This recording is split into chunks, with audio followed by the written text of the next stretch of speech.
жалпы аскер айымдары тарабынан жүргүзүлгөн иш-чаралар өтө көп. Алардын ичинде ушул биз аскер айымдары үчүн конференция, семинарларды өткөрүп турабыз. Алардын социалдык жактан камсыздоо шарттары боюнча көңүл бөлүп, көйгөйлүү маселелерин чечип турабыз. Ушул кол башчылыкка жеткирип, биздин ошо коргоо министрлигине да жеткирип, алардын шарттары, маселелери тууралуу ушундай иш-чараларды өткөрүп турабыз. Аскер айымдары үчүн азыркы учурда кандай маселе болушу мүмкүн?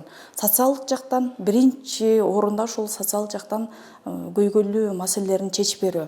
Буга биринчиден болуп азыркы учурда жашап жаткан шарттарын карайбыз. Ар бир аскер бөлүктө жатаканалар бар. Ал жерде өзгөчө жалгыз бой энелерге да көңүл бөлүп келебиз. Көп балалуу энелерге да көңүл бөлүп келебиз. Ошол жерден аларга ылайыктуу бөлмөлөрдү, батирлерди бөлүп берип, ошолор боюнча камсыздап келебиз.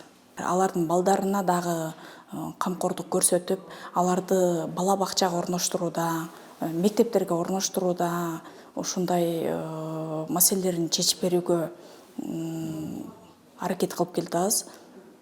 Андан сырткары ошол балдардын бала бакчада жетишкендиги тууралуу, мектептерде жетишкен ийгиликтери тууралуу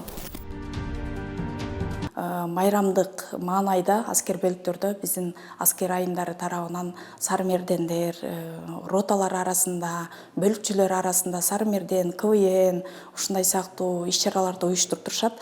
Анткени ар бир аскер бөлүктө жок дегенде бир 20 жакын аскер айым болсо, алар бөлүнүп алып бөлүкчүлөргө, роталарга анан командаларды түзүшүп, алар ушул маданий эс алуу жаатында өздүк мындай чыгармачылык жактан дагы өрчүтүү максатында дагы иш-чараларды уюштуруп турушат.